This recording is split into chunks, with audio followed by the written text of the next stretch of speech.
Bonjour à tous, bienvenue sur Sensation. Je reçois aujourd'hui Yves Grégoire, président de l'association France Asso Santé de Normandie. Bonjour. Bonjour.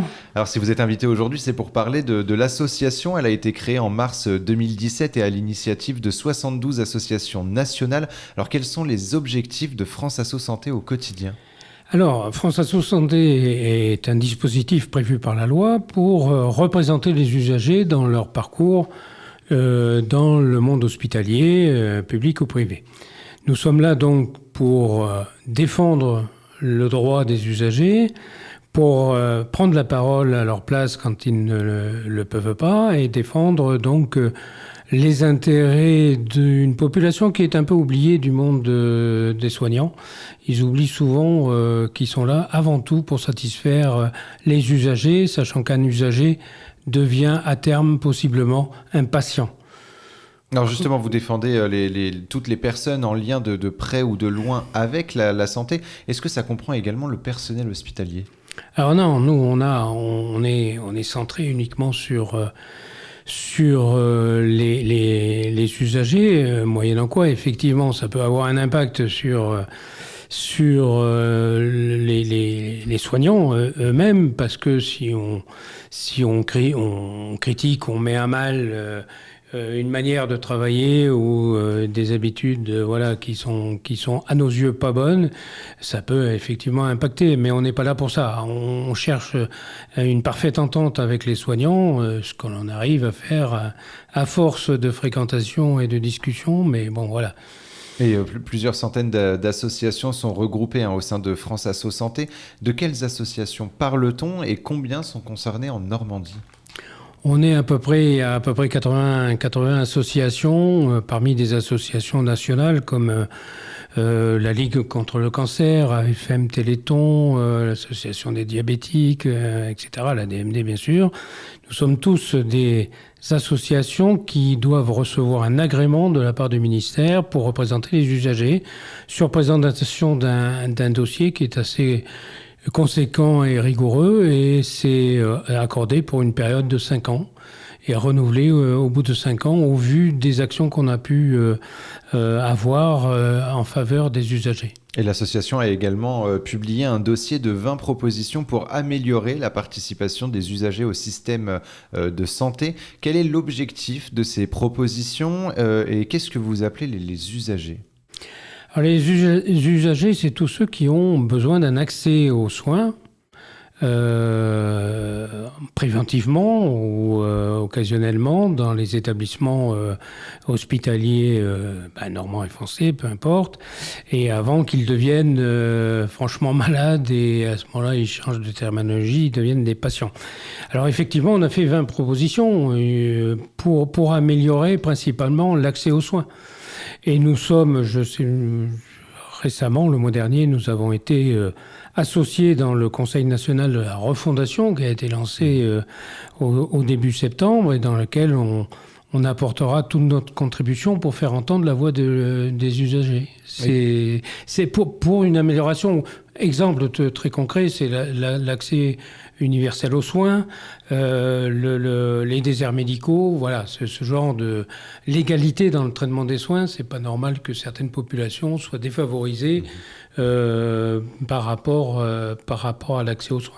Et le domaine de la santé a connu un tournant pendant la période Covid, surtout à travers le développement de la téléconsultation. Alors est-ce que pour vous, cela signifie une évolution positive dans le suivi des patients ou est-ce qu'il y a quand même des limites à cette téléconsultation ? Alors, toute évolution, y compris numérique, qui permettent d'améliorer la situation de nos patients usagers, ça va dans le bon sens. Par contre, que l'on considère que le numérique est la solution à tous les problèmes, je pense qu'il y a une limite. Je pense que ça peut être un complément dans certains cas, mais en aucun cas une substitution à une médecine plus locale, plus humaine, parce que sinon, depuis la naissance jusqu'à la mort, nos compatriotes seront devant un écran et je ne pense pas que ce soit un rêve pour une société équilibrée. Donc c'est positif, mais les limites sont dans le fait qu'il ne faut pas en accessoire, remplacer. en complément d'une médecine plus traditionnelle. Alors vous êtes réjoui en juillet dernier de la déconjugalisation de l'allocation aux adultes handicapés, les AAH, en première lecture à l'Assemblée nationale. Que signifie cette déconjugalisation et pourquoi c'est une victoire ? Alors, c'est une victoire parce que c'était une anomalie, une injustice. Et ça focalise le sujet sur le rôle des aidants. Quand vous êtes malade et vous avez besoin d'une assistance, on prend pas assez compte de l'investissement des aidants, de la famille ou des proches aidants dans l'accompagnement d'un malade qui a besoin d'une assistance. Voilà. Et en même temps, on avait une sanction financière qui était injuste. Puisque la maladie était vécue à deux dans un couple et que les aides n'étaient pas proportionnées à cet investissement. Donc c'est une bonne chose. Je vous dis, à chaque fois, nous, on n'est pas là pour embêter les gens, hein. On n'est pas là pour embêter l'ARS. On est là simplement pour faire en sorte que des bonnes décisions soient prises dans l'intérêt des patients. Voilà, c'est tout. Et à partir de là, on est satisfait. Alors parmi justement les décisions, alors ça c'est très récemment, hein, c'est l'Union européenne en août qui a voté justement des règles, en tout cas qui vont devoir encore être votées, discutées, etc. Concernant les aidants pour gérer la vie professionnelle et la vie privée. Aujourd'hui, les aidants doivent justement être un peu plus accompagnés, un peu plus aidés pour réussir à avoir cette stabilité. C'est un des grands défauts du système aujourd'hui de santé, hein, que chacun reconnaît, y compris les hospitaliers reconnaissent que le traitement des aidants dans le parcours santé d'un patient est mal pris en compte, voire très mal pris en compte. L'aidant, une fois le patient décédé même à l'hôpital, il retourne chez lui sans aucun accompagnement de prévu, si ce n'est par des associations qui peuvent éventuellement jouer un rôle de libération de la parole, mais qui ne suffit pas, quoi. Il y a des aidants qui meurent d'avoir aidé.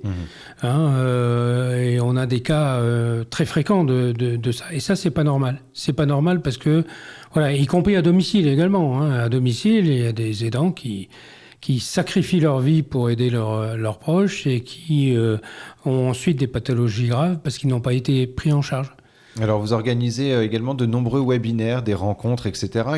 Une forme de prévention du public sur tous les sujets que vous défendez et en lien avec la santé. Est-ce que la prévention est importante plus que jamais lorsqu'on voit les difficultés et les limites du système de santé ? C'est un axe majeur que l'on va défendre dans notre participation au Conseil national de la refondation. C'est vraiment axer les efforts sur la prévention pour faire en sorte que il y ait moins de soins à pratiquer parce qu'il y aura une prévention, que la personne pourra vivre plus longtemps en meilleure santé et moins occuper les établissements hospitaliers. Donc oui, c'est important de développer cette prévention. Et récemment, vous avez formulé le souhait de l'instauration de gardes 24 heures sur 24 en médecine de ville. Alors qu'est-ce que vous souhaitez à court ou moyen terme et pourquoi cette demande ? Pourquoi ? Pour simplement répondre à une préoccupation qui est grandissante dans notre pays et qui devient problématique, c'est l'accès aux soins, et notamment l'accès aux soins dans les déserts médicaux. Aujourd'hui, il n'y a plus de médecins qui font des permanences 24 sur 24, qui viennent chez vous à domicile à n'importe quelle heure du jour et de la nuit et week-end compris. Donc, ce qui force les gens à se diriger vers la premier service d'urgence connu du petit hôpital voisin et qui va les engorger pour des bobologies qui auraient pu être traitées différemment. Donc il faut absolument qu'il y ait un système et il faut que les professionnels s'associent et qu'on soit associés dans la réflexion, mais s'associent et essayent de travailler ensemble. C'est le début de ce qu'on fait dans les CPTS, les communautés professionnelles territoires de santé, où les professionnels essayent de s'organiser pour faire en sorte que chaque spécialité soit associée et puisse travailler de concert pour s'envoyer les patients le moment venu sans que le patient n'ait beaucoup de déplacements à faire. Voilà. Et c'est également une façon de désengorger aussi les sûr. urgences où voilà, il y a Bien des sûr. fois de réelles urgences. Merci beaucoup Yves Grégoire d'avoir été avec nous sur Sensation. Pour plus d'informations, on peut se rendre sur le site france-asso-santé.org. Et pour revoir ou réécouter cette émission, rendez-vous sur notre site et notre application Radio Sensation.